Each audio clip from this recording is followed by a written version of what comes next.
بالله من الشيطان الرجيم بسم الله الرحمن الرحيم الحمد لله الأحد الصمد الذي لم يتخذ ولدا ولم يكن له شريك في الملك أصلي وأسلم على رسوله الأمين صلى الله عليه وعلى آله وصحبه أجمعين أما بعد السلام عليكم ورحمة الله وبركاته tukulamusiza kuwenna omuwuliriza waffe omulabi waffe omulungi tusaba Allah akutusimbire ebyesibya bisumulule ebyekutta bitaggulule ya rabbi ayimirire mu nsonga zo ebbanga lyonna amen.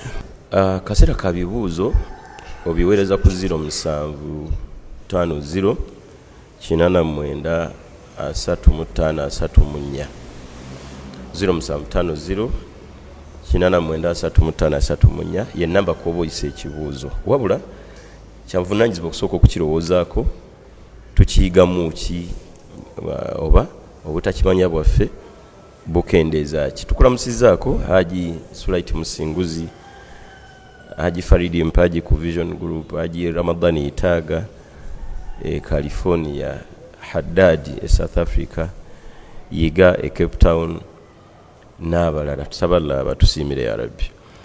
Seeka abaako n'ebigambo byasooka otusibirira n'oluvannyuma ne tugenda mu bibuuzo. Sebo Sheikh nga bulijjo. Alhamdulillah wassalatu wassalamu ala ashrafil anbiya wal mursalin nabiyina Muhammadin sallallahu alayhi wa sallam wa ala alihi wa sahbihi ajma'in amma ba'd. Abulungi abatulaba era batuwuliriza kasooke n'obbalamusa n'ekiramuso ekyekitiibwa nti assalamu alaikum wa rahmatullahi wa barakatuh. Wa alaikum assalam wa rahmatullahi. Tumwebaza Allah tuzaako okusalira ekitiibwa nabbi waffe Muhammadi sallallahu alayhi wa sallam. Ebigambo bye tugenda okwejjukanya nabyo by'omu ku basomi ba Qur'ani ate nga sheekhe munene mu umma ey'obusiraamu imaamu wa haramu y'e Makka eyawummula ayitibwa Sheikh Saudi Ashuraim. Yayogera ebigambo bino omusiraamu nga ateekeddwa okubanga obufumiitirizaako. Yagamba qabla an tuaddiya as-salah hal fakkarta yawman, nga tonnasaala sola oli okirowoozezzaako olunaku wa anta tasma al adhan, ng'owuliriza okwaziina bi anna jabbaara as-samaawaati wal ardi yad'uuka li liqaa'ihi, oli okirowoozezzaako ng'owulira okwaziina nti afuga eggulu eryo n'ensi yakukoowoola ayagala asinkaneko naawe. Kyali kikujiddeko mu birowoozo nga baziina. N'agamba nti wa anta tatawadda, bw'oba ofuna wudu, kyali kikujiddeko mu birowoozo byo nti weetukuza weeyonja bi annaka tasta'iddu li muqaabalati maliki al-muluk, nti oli mu mbeera ey'okweteekateeka okulaba nga ogenda kusisinkana Malik al-Muluk, kabaka wa bakabaka bonna, afuga byonna, Allah tabaraka wa ta'ala. N'agamba nti wa anta tukabbiru takbirata al-ihram, wali ofumiitirizaako ng'oleeta takbiira ekuyingiza mu ssala bi annaka satadkhulu fi munajati rabbika as-sami'un alim, ogenda kubaako n'akaama k'oyogera n'oyo as-sami' awulira, al-alim omumanyi. Buli lw'oleeta takbiira wali okirowoozezzaako nti ogenda kubaako ekyama ky'oyogera ne Allah subhanahu wa ta'ala. Wa idha qara'at surat al-Fatiha, bw'otandika okusoma surat al-Fatiha alhamdulillahi rabbil alamin, wali okirowoozezzaako bi annaka fi hiwaarin baynaka wa bayna Allah, wali okirowoozezzaako nti oli mu mboozi ey'akafubo wakati wo ne Allah. era buli kigambo ky'oba oyogera kyonna Allah ina byakuddamu. Nakugamba nti wa anta tasjud, wali okirowoozezaamu ng'ossa ekyenyi kyo ku ttaka. Bi anna a'zama wa ajmala makan, tekintu ekisinga okuba ekyebbeeyi, ekisinga okuba ekirungi ku muntu kwe kubanga osemberedde Allah alwahidu al ahad. Awo ku sujuudu oba osemberedde Allah tabaraka wa taala. Ebyo biriko hadisi za Nabbi sallallahu alaihi wasallam nti aqrabu ma yakunu al abdu min rabbih, akaseera omuddu wabeerera okumpi n'omulezi we wa huwa sajid, ng'otadde ekyenyi kyo ku ttaka. N'atugamba nti wa anta tusallim, wali okirowoozezaako ng'otoola salaamu, ofundikira esswala yo oli ku nkomerero yaayo, n'owulira muli mu mutima gwo nti nga bwe maze okusaala esswala eno nina shawuku, nina obwagazi obw'okuba nga nziramu mumusinkana ku akaseera akaddako konna, nsobole okusinkana maa arrahmani arrahim. Esswala bw'oba ogisaala gifumiitirizanga nnyo ku sswala, ogirowoozengako nnyo. Tuleme kusaala sswala etaliimu ruh, etaliimu bulamu, etaliimu mwoyo. Saala esswala ng'erimu omwoyo, saala esswala ng'ebirowoozo biri mu sswala, ng'olowooza ku bigambo ng'ebyo sheekhe byatunyonnyodde. Kakasa nti buli lw'osaala esswala ng'ebigambo ebyo bitaddeko, byetegereza bulungi, esswala yo tejja kusigala kyekimu biidhini subhanahu wa ta'ala. Wa barakallahu fiikum. Wa fika barakallah. Nsaba Allah tusaasirire Sheikh Suudi Ashuraim, imamu yawumula ku haramu y'e Makka. Ebigambo nze byempulidde tutera bibulya ku basajja ab'edda nga baafa dda kyekituufu. Ekyokubiri, baimaamu abo tetubamanyi nnyo mu basomesa bali mu layini eyo, ffe tubamanyi mu Qur'ani mwokka. Neewuunyiza, nsaba Allah amusaasire era Allah atugase n'ebigambo ebyo. Nze mbimu ku byenjize. Muntu kwebuuzanga ku buli mutendera mu kiseera nga ateekateeka okugenda okusaala, mu kwaziina baaziina, oddamu omwaziinyi byamala kituufu, naye kyekikuli mu mutwe, ofuna wuzu kituufu, kiki ekikuli mu birowoozo? Oyingira omuzikiti, kiki ekikuli mu birowoozo? Oyingira eswala Allahu akbaru, kiki ekikuli mu mutwe? Kitegeeza nti buli mutendera ku mitendera Sheikh gyatumenyedde wateekwa okubaawo ekikuli mu birowoozo ekikuleetera okwesunga, okwenyumiriza, okuwulira essanyu, okuwulira obulamu obupya. Ekifaananyi kyensise mu birowoozo byange ekyokumpi nti singa munnayuganda atuwuliriza omusiraamu wa bulijjo afunawo akakisa akagenda okusinkana pulezidenti, oba omuganda owaffe wa bulijjo afunawo akakisa akagenda okusinkana Ssaabasajja, ekyamazima ennaaba gy'anaaba n'essanyu ly'aba nalyo ng'anaaba, ennyambala n'essanyu ng'ayambala, entambula n'essanyu n'okwesunga ng'atambula agenda, akaseera nga ayingizibwa mu ofiisi Ssaabasajja mwali, ndaba nga seka kyekifaananyi kyabadde atusiigira. Simanyi bamba mbitegedde bubi. So eswalayo nga Sheikh bwaginnyonnyodde okuviira ddala ku kwaziina, wali okirowoozezaako nti akukoowoola yennyini nsi asalawo ekisembayo nnyini byonna, muli n'owulira otya? Nsaba Allah atuwa okwenoonya okutuusiza ddala ku kutoola salaamu al-Fatiha bal n'eswala yonna. Ekigambo kya Imaamu al-Hasan al-Basri yaga nti laisa laka min swalatik illa ma aqilta minha. Mu swala tolina kikubalwako ng'asadde, tolina bufunira makisi za kusaala okugyako akaseera ebirowoozo byo we bibeerera mu swala. Bino bitegeeza nti omuntu asobola okusaala n'afundikira nga tasadde, wabula wakyaliwo omukisa gw'obulamu okwetereeza. Si kusaala kwokka, n'emirimu gy'eddiini gyonna mu kiseera ng'okwata mu nsawo waayo, kiki ekikuba mu birowoozo? Ani gw'owa? Omuwadde mmeka? era wakoma ddi. So ensonga z'eddiini zonna nga tezinnakwetaaza biyungo byo bino eby'omubiri, ensonga z'eddiini zonna zikwetaaza mwoyo, mutima gwo, ntegeerayo. Kyovula obusiraamu busooka kuzimba munda, kyekigambo la ilaha illallah muhammadur rasulullah, kyekigambo tekiina kiyungo kyekikolako ku mubiri okuggyako munda awo. Bino ebiyungo bigenda okukola nga ddala munda ebikolwa byo by'okungulu biva munda. Bigambo bya Sheikh Suudi Ashuraim nsaba Allah ffenna atubirowoozaako. Subhanallah, olina kyoyogedde wano ng'omuntu agenda kusinkana Ssaabasajja oba Pulezidenti, ekiro ekyasula alowooza ki kye ngenda omugamba. Wallahi ye bwe nnaaba musisinkanye embeera egenda kufaanana etya, ngenda munnyonnyola biki, nolowooza ku byokwambala, kiyinza n'okwetaagisa okusooka okuwandiika. wallahi saagala kukola nsobi nga ntuuse mu maaso ge, n'okwebuuza abali bagenzeeyo oba abamu embeera eba etya ng'omusisinkanye.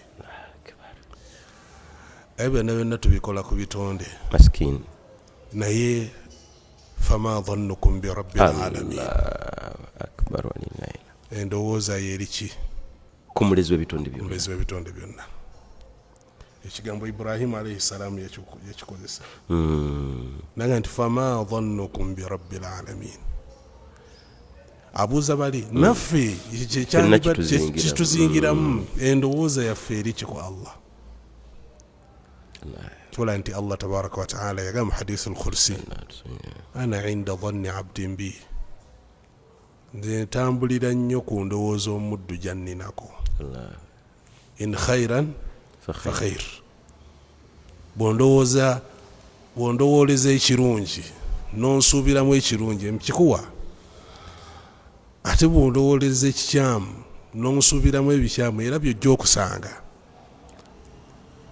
Tulowoozenga ku Allah tabaraka wa taala nga tugenda okukola emirimu gyaffe, kisobola okuba nga gituyamba ku akhira, tuleme kutuukiriza butuukiriza mukolo kwejjako nga bwola omuntu bw'amaliriza okusaala n'asanyuka. Essanyu si lyakuba nti atuukiriza omulimu gwa Allah tabaraka wa taala, essanyu lyakuba nti yejjeeko ekizibu. Allahu akbar walillahi, n'ekyo kiwedde kati tukole. Naye ng'owekitiibwa nabbi waffe Muhammad sallallahu alaihi wasallam yagambanga nti arihna biha ya Bilal, Bilal zina ku muntu afune emirembe n'obutebenkevu. Naga waju'ilat qurratu ayni fi ssala, obutebenkevu bwange n'emirembe gyange gyonna Allah yaginteera mu ibaada eyo. Tusaba Allah atuwa okufumiitirizanga ku ibaada y'essala. Allahumma amin, Allahumma amin, Allahumma amin. Sheikh tweyanza nnyo, tweyanze getusaba Allah asiime Sheikh Suudi Ashuraim nawe Allah akutusasulire mu sera ya Rabbi. Sekamubuuzaga nti nabbi yakola hijja emu sallallahu alaihi wasallam era n'asiba ebisibo 8 oba 9. Kati gino emyaka emirala 8 gyonna lwaki yali takola hijja? Tweyanziza nabbi sallallahu alaihi wasallam munnaffe kyateekeddwa okumanya nti nabbi yagobwa mu kibuga Makka. Mugoba mu kibuga Makka n'awaŋŋanguka n'addukira e Madina, ne bamubudamya e Madina sallallahu alaihi wasallam. Kakati mu myaka gino gyonna yali talinaawo chansi yonna ate dda mu balabe abaali baagala okumutuusaako embeera ey'okumutta, embeera ey'okukola ki. Kakati kyamutwalira ebbanga then sallallahu alaihi wasallam nga takumyewo mu kibuga Makka. Ekyokubiri, watunuulira hijja yalaalikibwa okufuuka ey'etteeka mu mwaka kumpi gwa 8. Okay, omwaka gwa 8 okufuuka ey'etteeka. Kati bwe kitegeeza nti yali asigaza emyaka 3 afa gwa 11 hijja eraalikibwa mu gwa 8. Kati yali talina gikolera mu kiseera ate nga tennalaalikibwa. Okay, kati gino omwaka ogw'omunaana yatuma bweraalikibwa n'atuma abagenda mwalimu Abubakari mwalimu Ali n'ogw'omwenda nagwo yatuma Butumi sallallahu alaihi wasallam omwaka ogw'ekkumi n'asituka era n'alanga mu bantu ebirango ne biyita nti guno omwaka yenyini yagenda buli omu gyali aveeyo tugenda kukola hijja. Era omwaka ogwo abantu baali bayitirivu nnyo abajja okukola hijja umulembe gwa Nabbi Muhammad sallallahu alaihi wasallam. Kati ensonga lwaki nti mu bulamu bwe yakola hijja emu. Ekyokubiri ekirimu nti mukola hijja emu mwalimu okukkaatiriza ensonga eraga nti hijja ekakata ku muntu mu buwangazi obulundi gumu. Kati gino emirundi egisigadde oba okola tatawwa oba oli mu sunna ey'obwetteeka ekolwa omulundi gumu mu buwangazi bwo. Anti mu kyo Nabbi sallallahu alaihi wasallam okuba nti giri emirundi emirala teyakola teyali yatteeka. Ate nga umra yakola umra nnya ne hijja. Kati ndooza kiyinza omumala muganda kivuddeyo bulungi alhamdulillah. Sheikh awo wennyini obubaka butandika okumukkako sallallahu alaihi wasallam galina emyaka 4 yalinga akola kibifo obubaka kumukkako kuba teyasinza ku masanamu kyetumanyi. Kati awo yali akola ki mu layini y'eddiini ekiseera ekyo eky'emyaka egyana myaka 10, 15, 20, 3 awo wonna yali kuki? Awo wonna naye nyini yali tamanyi nti ali bannabbi. Naye nyini yali tamanyi nti ali baki? Nti ali bannabbi era ali bamubaka wa Allah tabaraka wa ta'ala. Naye Allah tabaraka wa ta'ala yamulabirira okuviira ddala mu buto bwe nga tateekeddwa kukola bintu byonna bantu bano bye balyekwasa kubanga babyekwasa. Ensonga lwaki mu bulamu bwe bwonna teyasinzaako bibumbe. Allah yamukuuma olukuuma ebitataaganyizibwa mu maaso eri okumujuliza byebabadde bamumanyi. Olaba nti bannabbi bonna ebiseera ebisinga tebabajuliza. Akati gwe otugamba kye nawe yakolanga bino tugamba kye yakolanga bino. Bannabbi babaako obukuumi obw'enjawulo olw'okubateekateeka olwaki kye bagenda okuba. Kati awo Allah tabaraka wa taala yali amulabirira amukuuma era ndowooza ojjukira mu byafaayo yatuukako okwo kuwaali ebidongo. Teyasobola kubaawo sallallahu alaihi wasallam. Yatuukawo n'avaawo n'azirika n'okuzirika ne bamugjawo sallallahu alaihi wasallam. Kati mu kyo nti Allah yakuuma Nabbi Muhammad sallallahu alaihi wasallam yadde akaseera ako tekaali mu ibadaati zonna zaali zikolwa okuggyako baali batambulira ku nkola ya Ibrahim alaihi salam eyali ekyalimu kubanga Makka baali ku nkola ya Nabbi Ibrahim alaihi salam abamu. Kati shirika ajja ng'aleetebwa omusajja ayitibwa Luhay al-Khuzai. Yaleeta shiriki mu Makka temwali shiriki. Abantu bonna baali ku nkola ya Ibrahim alaihi salam nga batambuliza eddiini yaabwe. Era mwalimuuko obuntu nti obwakola ki obwayitangamu obwali busigaddemu ku ddiini ya Ibrahim alaihi salam. Kati mu kyo tugamba nti Nabbi waffe Muhammad sallallahu alaihi wasallam emyaka egyo gyonna tewaliwo ibaada yanjawulo nnyo gye yali aliko okuggyako okuba nti Allah tabaraka wa ta'ala yali amukuuma obutagwa mu gazambi aganene agali mufuukira ekizibu mu kiseera nga bannyonnyola nti ndi mubaka. Naam, sallallahu alaihi wasallam. Sheikh tweyanza nnyo tweyanzege sekawo wennyini owekitiibwa Muhammadin sallallahu alaihi wasallam tuwulira mu byafaayo nti yawasiza ku myaka 25. Obaka bugenda omukkako nga musajja muzadde ndowooza nga n'abaana baakula. Yafumbizaako abaana nga tannafuuka mubaka era yabafumbiriza ku nkola ki oba teyafumbizaako? Yafumbiza ku bawala be omaali wa Zainabu bafumbirwa nno mu kiseera ekyo ekyali kiyinza okiyita kya jahiliya nga tannaba kuba nti alambikibwa afuuka omubaka. Waliwo enkola mbawarabu yali emanyikiddwa ey'okufumbiza abaana enkola eyo omuntu yeesitulanga najja mu maka goono n'asaba omuwala ne bamuwa ngewaffe Buganda. Kati enkola tekontana na njigiriza ya Busiraamu. Era ojja kulaba nti Nabbi sallallahu alaihi wasallam bwe yali awasa Khadija.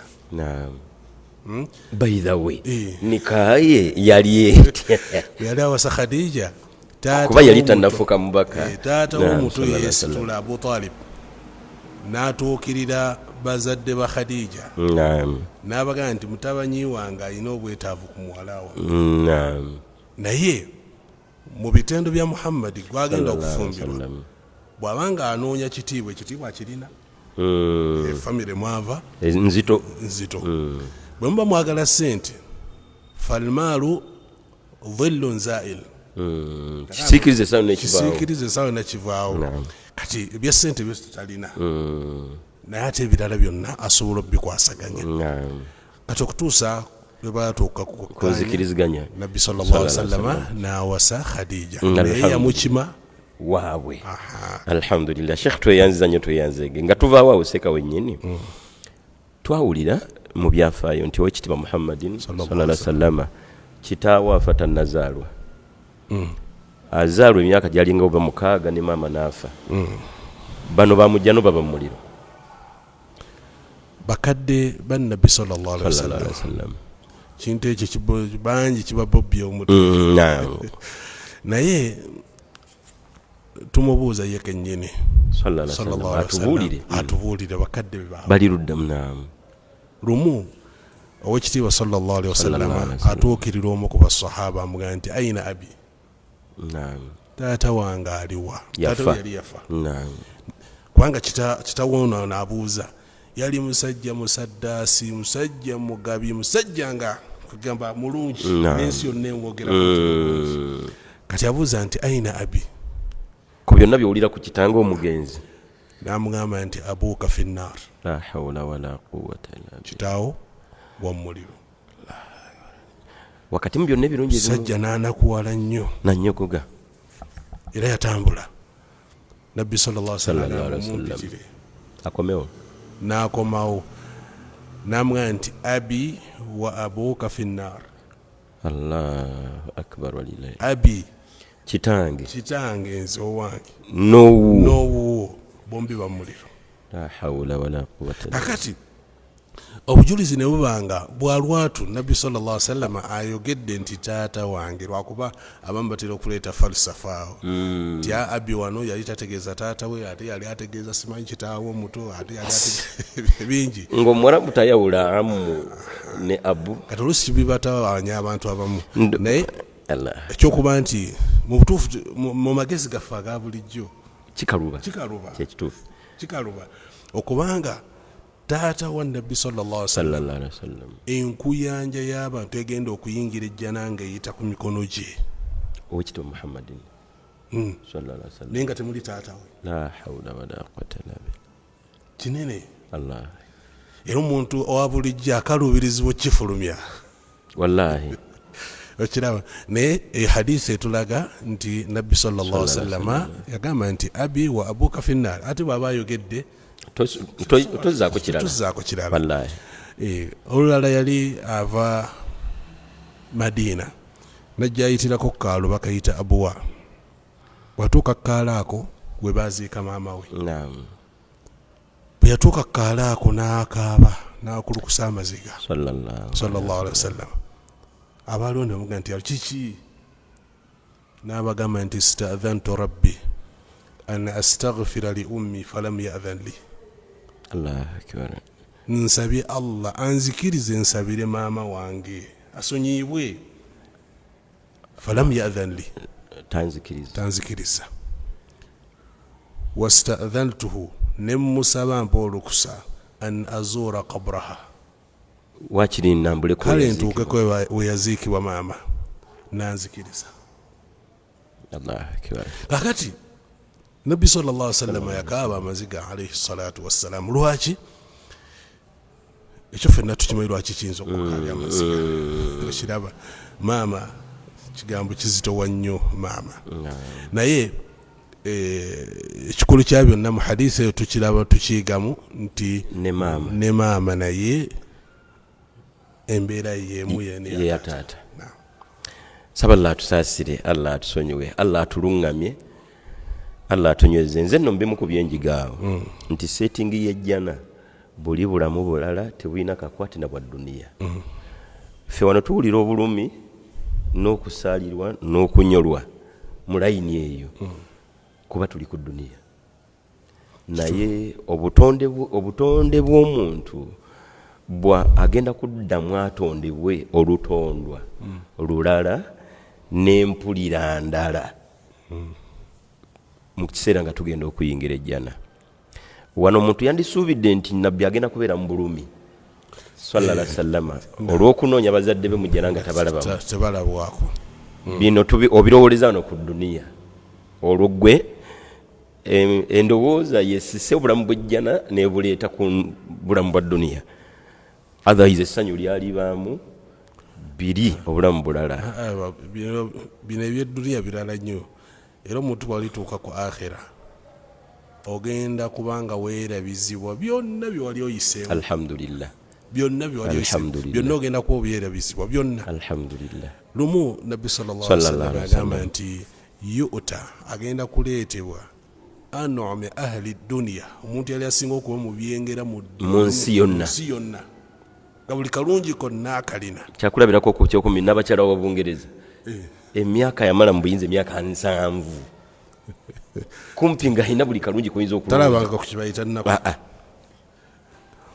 Akati nabbi sallallahu alaihi wasallam agamba nti omuntu agenda kuleetebwa fayughmasu fi nnaari ghamsatan, annyikibwe mu muliro olunyik bamuggyemu bamubuuze nti hali ra'ayta khairan qat, bukyanga otondwa waliwo olabye akalungi konna, agenda nti ma ra'aytu khairan qat.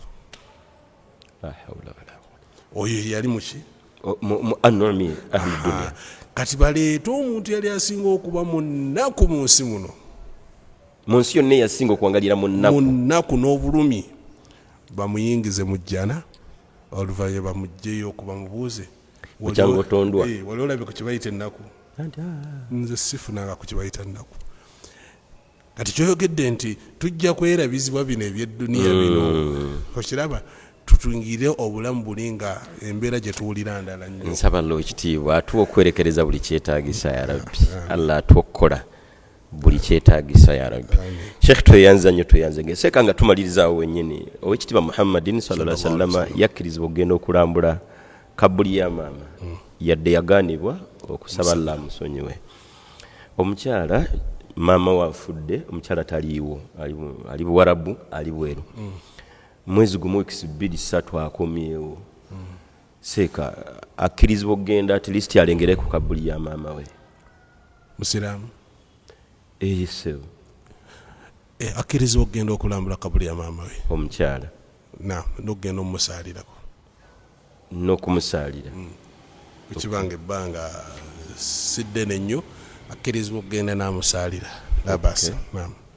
Alhamdulillah. Nawulira nti seeka omukyala takkirizibwa agenda kulambula kabuli. Hadithi weeri naye abamanyi baginnyonnyola nti zawarat, yani kathiru ziyara. Nga kwegamba buli kaseera takola ki, tavaayo. Niye omuntu aba agenzeyo ekyolumu, la basa inshallah. Alhamdulillah. Wallahu a'lam. Sheikh tweyanza nnyo, kirimu enjawukana wakati w'abayivu, naye bw'otunuulira ku bujulizi obujja Nabbi sallallahu alaihi wasallam jukira olunaku leyafuluma mu maka ge ekiro. Kituufu. Kati bw'afuluma mu maka ge ekiro mu kisenge kya Aisha, n'afuluma ng'asooba mpola, nga tayagala Aisha akoleki awulire. Yaggulawo mpola oluggi n'afuluma n'agenda. Kumbe ono awulidde. Kati n'ono naye n'afuluma n'amugoberera alagawa. Okukakana Nabbi sallallahu alaihi wasallam yatambula paka lweyatuuka mu Baqiya. Yatuuka mu Baqiya n'asabira abantu baayo, bw'amala obbasabira n'akomawo. Kati mu kukomawo sallallahu alaihi wasallam agenda okulaba mu maaso ge eriyo ekintu ekitambula, kisiikirize, takitegeera, alabe kisiikirize. Bweyayongera mu sipiidi nga nakyo kyongera mu sipiidi, bwayongera mu sipiidi okutuusa Aisha lwe yayingira mu nnyumba, n'ayingira obuliri. Kati mu nzisa gye yali assaamu ng'eraga nti otabaddeewo nabbi mbuzi obadde sallallahu alaihi wasallam nanga tewali nanga ojja kumbuulira oba si ekyo bajja kuntegeeza gibuli ajja kyoba olina okumanya nyina okumanya nanga nti ambadde ndowooza ogenda mu bakyalawo biki nabbi sallallahu Sallallahu alaihi alaihi nti Aisha osobola okulowooza nti nze nsobola okukumpanya maskini ekiro kyo nenkola obulyazi amaanya nanga Jibril azze nangamba tugende tusabire ku bantu b'embaka nembaga saagadde kutaataaganya mu tulooto nsobola kinkoze eki kati Aisha abuuza nabbi sallallahu alaihi wasallam nti bwe ŋŋenda mu kifo ekyo maatha aqulu njogere biki nabbi kwe kumuga nti obanga otuuseeyo yogera bwoti ne bwoti assalamu alaika assalamu alaikum ahla diyar tugijjaawo kati kitegeeza nti yali amugaanira awo wennyini tokiddangamu tokidda kati webujuliza amu ku bebaleeta ti omukyala akkirizibwa okgenda seka awo wennyini gw'obinnyonnyodde omukyala ayimirireko kabuli asaalire osobola okusaala ebbanga bwe libanga sidde tewali mutawaana omukyala ayimire kabuli asaalire sheikh tweyanza nnyo tweyanzeege wali mu kuwasa kw'owekitiibwa Muhammadin sallallahu alaihi wasallam famire y'owekitiibwa esituse egenze maka gye bazaala owekitiibwa Khadija nyina omubuuza ali eyo mu maaso nga yabuuza nti omwana omulenzi ayina kuwasiza ku myaka emeka tiyagaseko wa bwala n'enduza n'obwala tumugatte kuyafumbirire ku bbanga ki omwana ow'obulenzi tewali bbanga liri awo lyagerekebwa nti lyateekeddwa okutandikirako okuba nti awasa tewali bbanga gere wabula tutunuulira bino nabbi sallallahu alaihi wasallam byayogera naga nti ya ma'shara shabab man istata'a minkum albaa falyatazawwaj nabbi sallallahu alaihi wasallam yakireeta naga nti abanga abavubuka oyi yenna abaafunye obusobozi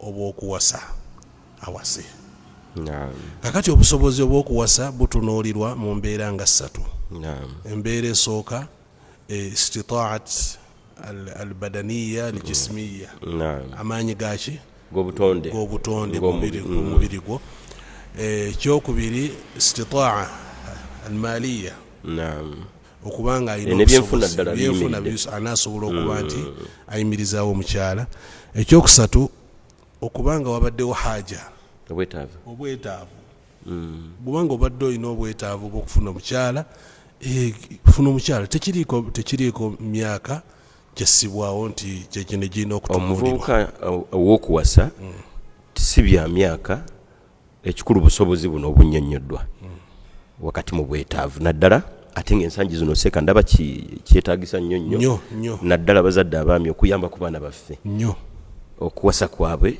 tubayambeko obutagwa mu mitawaana gya butambuze Sheikh tweyanza nnyo tweyanze omuwala yetu era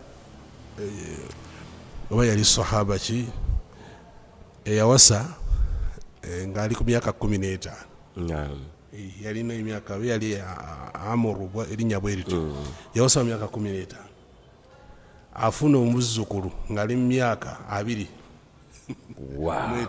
Allahu akbar nafuna omuzzukulu la ilaha illallah kakati mu mbeera eyo ekyokuwasa amangu kirungi wallahi kirungi nnyo kigumiza famire nga ne taata okyalimu embavu okyalimu ensa gomanyi okubeera myaka gya 45 nga olinajja omuzzukulu wo ali ku ssomero oli ku top class mutikkira nsaba Llo ekitiibwa atwongere okumukkiririzamu n'okumwesiga kuba basinga mu bimu ku bitutawaanya mu layini y'okuwasa kwetika duniya yonna omulimu gubaawo oluusi muntu n'azimba n'okuzimba ate nazimba ekyamazima alina obusobozi obusasula waasula emyaka giigyo giringa 36 naye nga obwongo bunga ntannatuuka kyokka ate atannatuuka ate nga mbwonoonefu mulungi muzibu saba Allah tusaasire era abazadde abamu n'ab'eŋŋanda twagira nnyo obwonoonefu ate netuvumirira nnyo okuwasa ekyandibadde ekyobuvunaanyizibwa omwana omuwala yandibadde afumbirwa mubakkira omwana omuwala naam n'omulenzi naye yandibadde awasa nga bukyali sadda lidhariya okwewala ebiyinza okuddirira. Alhamdulillah. Nsaba nno ekitiibwa annyikiza obukkiriza mu bwomu bwe tawhidi mu mitima gyaffe ne mu ntegeera yaffe. Sheikh onaga nti nze nvuga special naye bwe mba mu lugendo Qur'ani nenteekako Qur'ani otutunsumbuwa ate bwe nteekako ennyimba zimbuzaabuza ne sisumagira nkole ntya. Accidents nyingi seka ziva ku tulo okusinziira ku badereva abasinga obungi. Kati onaga nti Qur'ani bwagissaako tebateŋŋana n'otulo ate nga basaamu ennyimba buli kimu kitambula bulungi. Asaba ku magezi. Ekisooka lwaki kiri bwe kityo? Lwaki bussaako Qur'ani osumagira? Olw'ensonga nti Qur'ani ina kye tuyita sakina, obutebenkevu obukkakkamu. Ina obukkakkamu bwereeta, ina embeera gyereeta mu kifo wootudde, ebiyungo byo ne biwummula. Ebiyungo bye biwulidde Qur'ani bikakkana bitowolokoka. Kati ofundikira ebiseera ebimu bitetuddako. Kati ate ebidongo byo birimu embeera eralusa buli kiyungo eralusa. Kati mu kyo amagezi ge twandimuwadde nti tova ku Qur'ani, genda mu maaso n'okuwuliriza Qur'ani. Bw'olabanga otulo tuzze kyusa omusomi. Toba na musomi omu. Kubanga bw'abanga musomi omu otuuka ekiseera n'obanga n'omumanyiira amatu ne gamanyira buli kiriwo kokakana nga sisitimu y'omubiri ekubanjiza kuggalawo. Kati olina okukyusa ku basomi oba si ekyo. Tuyina wano Sheikh Ismail Sulaimani Nkata kwata ku tafsiri ogiseemu kubanga era ebiseera ebimu ebitera okuleeta otulooto bw'otategeera biki bisomwa naye buli lw'otegeera ate era ndowooza n'ekinyumisa biri kubitegeera nti ennyimba baziyimba mu lulimi lw'amanyi ne kizuukusa oba oli awo. Kati tufune tafsiri zivundule ogiwulirize insha Allahu ta'ala. Ndowooza n'emisomo gy'abaseka ab'enjawulo okusaba mihadaraati emisomo gy'abamashayikhe ab'enjawulo nakyo kikuyambako insha Allah. Akadde ako mukeyambise mu kuwuliriza ebikwogerako. Wallahi ogenda okufundikira safaari yo oba olugendo lwolwo nga olwo kyobadde tomanyi kyowulidde mu bibuuzo nga bino bwe tubibuuza n'emisomo egy'enjawulo ne Qur'an. Nsaba Llo ekitiibwa atutaase shayitaani. Eno wano wenyini ojja kukyesanga nga shayitaani ye kuwundira biri ne kulaga nti wano weetaaga bino bizibu. Kyo kituufu. Shayitaani teyagalangako omuntu awuliriza Qur'an oba asoma ki Qur'an. Wali okigendereza nti halakaati za Qur'an neziswala halakaati ezisomesa Qur'an mu mizikiti teziwangaala. Zizitula okuba n'abantu abatono ennyo ne kizuirako obutawangaala. Teziwangaala. Era Sheikh ajja n'atandika n'abantu nga 10 nti bannaye katugenda kutandika Qur'an, kusoma Qur'an. N'otandika n'abantu nga 10.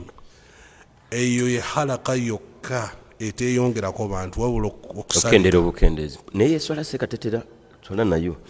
Swala tatbiq. Ngamba nga tugenda kusoma swala. Ne darusu y'eswala nayo te. Era batangana kati oli alabanga abimanyi alabanga yabimala. Nsaba Llo ekitiibwa atusaasire baganda bange tuli mu lutalo ne shayitaani. Obuzito bw'owulira ku ibaada yonna okaluubirirwa kw'osanga kukulagenga nti ate wosinga okugyetaagira. Kituufu nnyo. Okaluubirirwa kw'osanga nga mu ibaada yonna naddala Qur'an ke kaseera mwosinga ogyetaagira.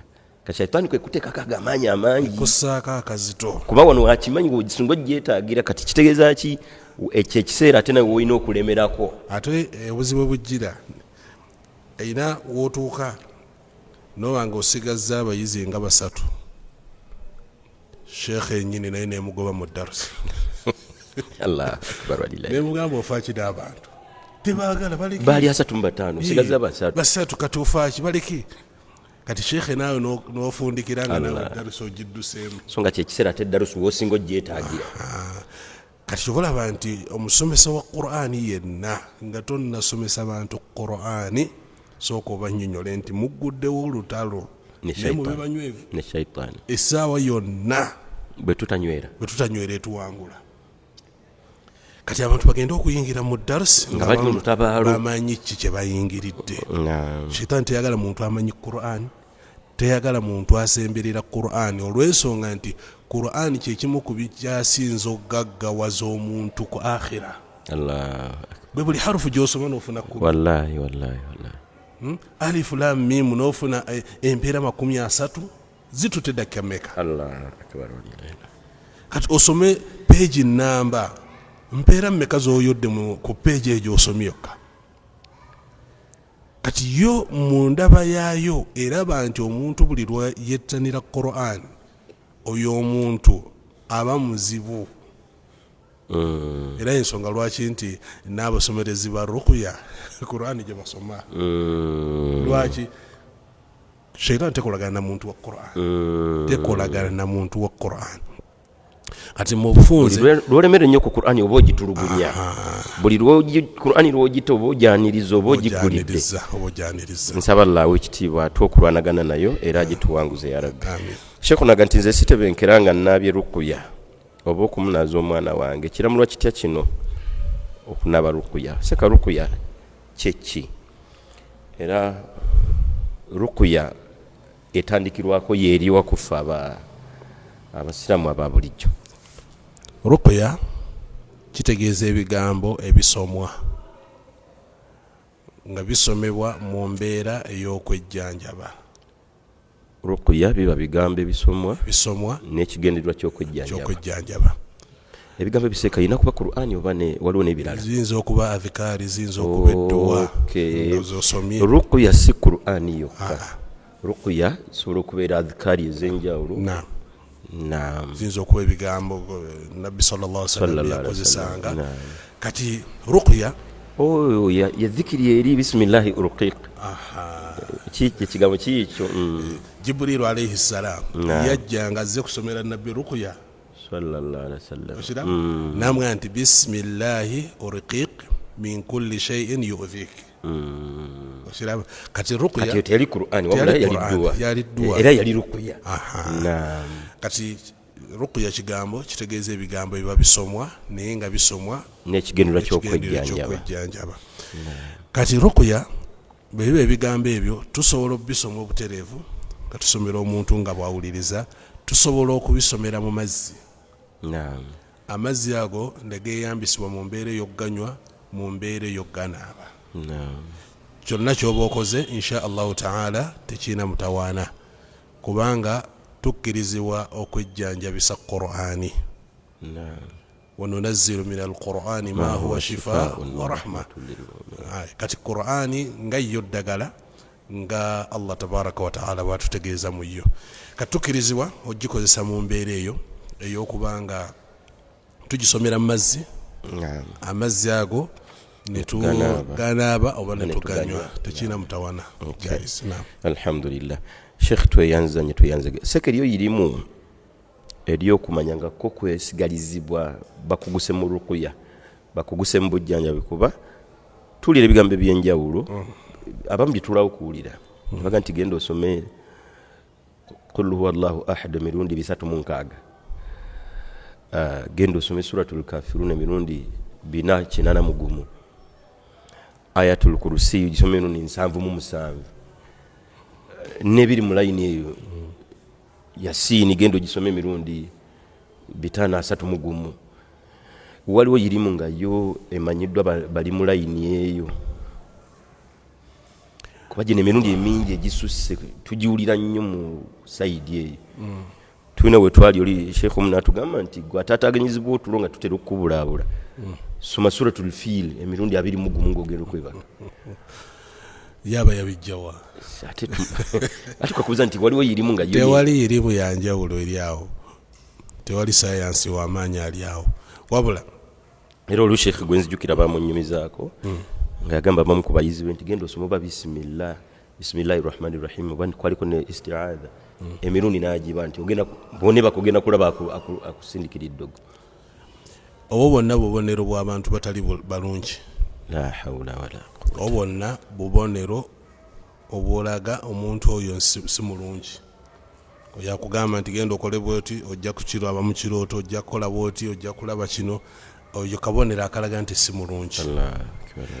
Kati omuntu yenna akugamba nti amazzi genda ogasomeremu emirundi 2 emirundi 3 emirundi bwekiti ekyo kyetaagako obujulizi sheekhe assa kijjira mu mirundi ng'omuntu genda omugaye nti genda osome aya za Qur'an kusomeramu emirundi soma mirundi gyonna gy'oba osobodde so si kusaawo mirundi n'okomeka nti girina kuba bwegiti ani yagana girina kuba bwegityo okiraba ekyewuunyisa nti abasinga obungi okuggyako Allah baba asaasidde sheitaani ze zibawa enzijanjaba ate Allahu akbar gye bagenda ojijjanjabamu ate abasinga obungi sheitaani ze zibawa nti akati omulwadde omugambe asome kino na kino ajja kutereera omulwadde omugambe asome kino na kiri ajja kuba bw'ati kati sheitaani teyeesiga kati ate netugayidinga ate gye tulwanagana nayo. Okimanyi nti bangi ku basomi ba rukuya bagaana abantu okunywesa omukono ogwa ddyo. Kituufu. Ne babagamba bw'oba ogenda okulya tosoma bisimillah. Kituufu. Kakati tulaba nti bikontana n'ensomesa ya Nabbi sallallahu alaihi wasallam. Nabbi akugambye nti samillah. Wallahu akbar. Soma bisimillah. Ne bakugamba nti abo osoma bisimillah ogigoba ate nga twagala gikwata twagala gitta. Kati olaba nti endowooza ezo ze baba bafunye sheitaani ze zibawa endowooza ezo. Kati omuntu yenna anaasoma rukuya ashariya rukuya eri mu mateeka entuufu teteekeddwa kubaamu bukwakkulizo obwo bungingi bakugamba buga nti obukwakkulizo obwa rukuya entuufu eteekwa kubanga Qur'ani. Rukuya entuufu obukwakkulizo akasooka erina kuba Qur'ani oba adiya eza Nabbi sallallahu alaihi wasallam edduwezi enjawulo Nabbi zayigiriza sallallahu alaihi wasallam eteeka okuba bilugha al-arabiyya nsonga ya kusatu. Rukuya entuufu erina okuba nga eri mu lulimi Luwarabu. Lwaki tugamba olulimi Oluwarabu? Olw'okwetangira abantu abatera okusonsekamu ebyabwe ne bassaamu amannya ga shayatin amannya g'amajinni nga balowoozesa abantu nti bebasoma biki bituufu. Rukuya entuufu oli tateekeddwa kubuuza amannya go n'amannya g'abakitaawo bajjajjaabo. Bw'olaba ng'omuntu ng'akubuuza nti kozi jjajjawo bali bamuyita nti ate maamawo ate kitaawo manya nti oyo si mutuufu. Omuntu wa rukuya omutuufu takubuuza ebyo okuggyako ng'ayagadde kumanya bumanya linnya lyo naye tewali kakwate konna bujjanjabi n'amannya gange n'abazadde bange n'abajjajja bange tewali kakwakkulizo. Kati waliwo ebintu ebimu abamanyi bye bassaawo bye tulina okutunuulira ku rukuya entuufu insha Allahu taala. Seka nze atannafuna bukosefu bwonna nange nzikirizibwa okukosa rukuya. Mpozi watugambye nti rukuya zedduwa za bulijjo ez'okumakya n'ez'olwakawungeezi ne Qur'ani yange gye nfunyemu akaddawo nensoma nze mu mutima gwange nsobola okukkiriza nti eno ye rukuya yange. Seka wiridu yange bwe mba neesalira empapula 2 ze nsoma mu lunaku nsobola empapula ezo zisomera mu mazzi nenga naaba. Ng'obadde ki? Tewali. Oteeka okubanga waliwo ekibaddewo. Seka nsobola kugamba nti amazzi gange ag'okunywa ngasomera mu Qur'ani yonna gye nsobola. Tokifuula tteeka nti buli mazzi genywa gateekeddwa okuba ga rukuya gennaaba gateekeddwa okuba ga rukuya. Rukuya ekozesebwa nga waliwo obwetaavu. Waba tewali bwetaavu nedda. Zino adhikari z'owangaalirako ez'enjawulo zimala okutangira emitawaana bwe waba wegyawaguza then masha Allah. Okimanyi nti shekhe bangi mbajjanjabi abali mu layini eyo batulowoozesa nti buli muntu mulwadde era kimukunzikiriza yaabwe n'endaba yaabwe. Teri muntu atayina majini ffenna gaatumalawo dda ne batuuka ne kulevega n'omusujja obusujja mbu waliwo ekika ky'amajini agaguleeta ssenyiga waliwo ekika ky'amajini alusazi sukaali kansa. Kati oba omuntu akusaidi yaabwe alwala ddi ekitali majini. Bino nno kuno tubyogerera mu mbeera gy'olaba tubyogereramu naye kulabula eri wenna tulaba. nga tonalowooza genda wa shekhe yenna gwe musomerezi wennyini owuwo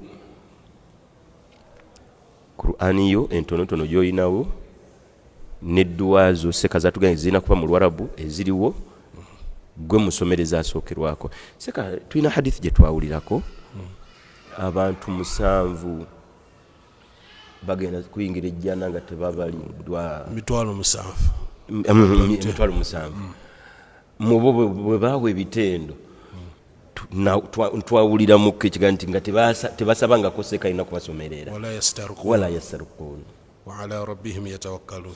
Ebintu ebyo Nabbi sallallahu alaihi wasallam yogera abantu bali 7,000 bagenda kuyingira ejjana nga tebabaliddwa yadde okubonerezebwa. Abantu abo 7,000 Nabbi yayogera ku sallallahu alaihi wasallam bwe yamala okukyogera n'atambula n'agenda. Kati baswaba basigala mu muzikiti nga bibasuseeko nti be bali waabo ne batandika nti bayinza okuba nga be bazaaliwa mu busiraamu nga tebakoze ku shiriki bateeka okuba nga be abantu bo ne batuuma ebyabwe batandika ebyabwe emboozi nga bwemanya abantu. Kati Nabbi agenda okutuuka abasanga bakubaganya ebintu naga kiki twalese otugambye ekintu kye n'abannyonnyola nti ala humu alladhina la yaktawun wala yatatayarun wala yastarqun wa ala rabbihim yatawakkalun. Emitwalo 7 gyenjogeddeko egigenda okuyingira ejjana nga tegibaliddwa tegibonerezeddwa be bannyini bitendo bino wammanga. Hum alladhina la yaktawun tebejjanjabisa muliro okweyokya egundi ezo mu mbeera y'okujjanjaba enkola tebagikozesa. Wala yatatayarun tebeeraguza na binyonyi nga bwoli banawulira nti kowulidde enkoko eyo kokolima kitegeeza waliwo ekigenda okubaawo okuggyako nga tugisaza ekiro kino. Kati oyo eyeeraguza n'ebinyonyi eyeeraguza miteeko muno abaavuddemu. Ekyokusatu wala yastarqun tebasaba kusomererwa rukuya. Wa ala rabbihim yatawakkalun. Kekasembayo kikigendo ekikulu ennyo nti bonna obwesigwa bwabwe buyina mu Allah. Obwesigwa bwabwe obw'amaanyi buli mwani mu Allah wa ala rabbihim yatawakkalun. Ejo emitwalo 7 kati la yastarqun ay la yatlubuna ar-ruqya tebasaba kukola ki kubasomerera n'atoli bwabazze n'amusomerera takigaana naye tasobola kwesitula ti yakhe jangu onyame enfa nsomereraako kensi tukaseko emitwalo 7 mugivuddemu oba ovuddemu. Lwaki nti buli lwosaba okusabirira okusomerera rukuya oba onafuyemu okiraba toba onafuyemu noga nendowooza nze Allah tampulira kambiteeke wagundi. Kitegeeza nti gwe obukkiriza bwo mu Allah wo buba bunafu obukkiriza nti nze siinaawo yadde bukkiririza mu Allah nti nsobola omumusaba ate nga kyatwagala mu Allah kubanga tumukkiririzaamu naawe olukkiriza olukakasa nti bwe musaba. Alhamdulillah. Nsaba Allah atusaasire Allah atusonyiwe atwongere okumukkiririzaamu. Olukkiriza olw'omuvubuka ndowooza oli owa Suratul Buruj eyakwata ejjinja nakkiriza nti bisimillah Allah kino kitonde ekyo era Allah ate nga ya hadithi wagitukoneddeko wano nti Allah mwatuga hadithi al-Qudus ana inda dhanni abdi bi omuntu kyandowooleza kyendi.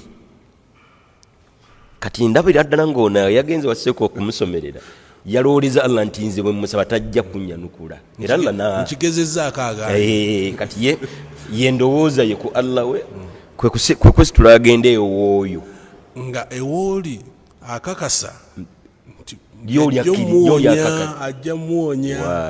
Allah atusaasire. Ali nga n'olira talina maanyi gawonya talina maanyi gawonya. Sheikh tweyanziza nnyo nga tusemberedde okuwunzika seka ono banondoza ku muzikiti bafunamu okutaataganyizwa mu mbeera yakubbibwa ne basalawo omuzikiti baguggale nga buli essola ya jjama lweggwa.